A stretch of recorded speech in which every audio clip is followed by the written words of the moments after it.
Hey guys, I'm Toss with the Day with Ethel vlog. Oh my gosh, Rachel Van Dyken hit it out of the park with this series. I loved Dirty Exes. I loved the passion that Blair and Isla had with their business. And I loved Jesse and Colin. Yes, I loved everything about it because each character had something to give and a story to tell. And I was always wondering, what is Isla's story? What makes Isla tick? What makes Isla so fierce that she needs to have this type of a position as a PI? But now we have Jesse too. We saw Jesse in Dirty Exes and how he was completely pissed that his ex-wife, hired this company to see if he was cheating. And lo and behold, as everything comes done, it's over. And as the gal that he thought that he was in love with, Blair, chose his best friend. Now we have Dangerous Exes. We have Isla and we have Jesse's story. Isla and Jesse have a fun story to tell, and it's also some heartache in it too.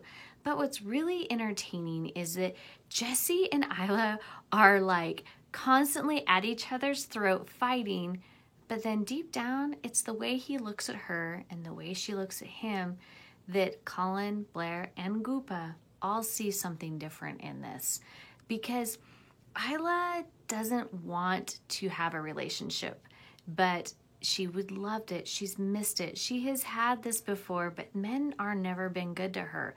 And so she's always kind of put these walls up about her. But Jesse's pissed. Jesse wants to kind of bring her down because it was her business that kind of blacklisted him on all of the fun and good things that he's done in the past. Jesse was the top of his game as his quarterback. Then he also turns around and does all this amazing humanitarian stuff. But now people don't want anything to do with him because a private investigator investigated him, thought he was cheating, and things unravel, and he holds everything at Isla's fault. He blames her for this. But it wasn't Isla's fault. It was his ex-wife. But Jesse just doesn't want everyone to see his perfect life is not perfect. And Isla even kind of makes fun of it because even in his pantry, which if you read book 1, you hear about the pantry, he takes the cereal from the bottom so that people don't see that it's not a full pantry, but really it's an empty pantry with empty boxes, because everything is in its place. White walls, black stuff, everything is perfect. He's a perfectionist. In blows in Isla, and she wants to throw in red, throw pillows and throw a little color on the wall. And that's what's kind of, these two are so opposite, but they're really not. They have, everything's in a box. She has her highlighters and her sticky notes and, her processes, but he has his too. Not his highlighters and his note, but everything goes in. He doesn't like messes. Everything has to be clean. White walls, white furniture. It's the clean lines, where Isla colors out of the lines.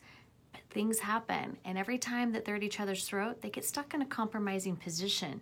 Now these two are kind of in a fake relationship again for appearances. But through that time, these two have more and more time together, and he starts appreciating everything Isla has done. He truly sees her passion, and he just wants more. Yes, he drank the tea from Goopa, but he sees it and he reads it, and he's like her biggest cheerleader. And he says this, or she says this, "He looked at me the way every woman wants to be looked at." And in that moment, Isla's walls crack a little, and his walls, Jesse's walls, crack a little. And these two begin their friendship that turns into more. And then we have Goopa, and everyone needs to have a Goopa in their life. And I know I have one. I have a Goopa in my life that is just comes in like a tornado and tells you everything you shouldn't know, but you need to know, in very inappropriate times. But it's this story that makes you laugh, it makes you swoon. And I really liked it because I could read it and listen to it. So if you have the KU subscription, I truly recommend get Dirty Exes and Dangerous Exes, because it's well worth it. And come on, it's Jesse and Isla's story. They'll make you laugh and they'll make you swoon. Guys, it's in the links. Go get it.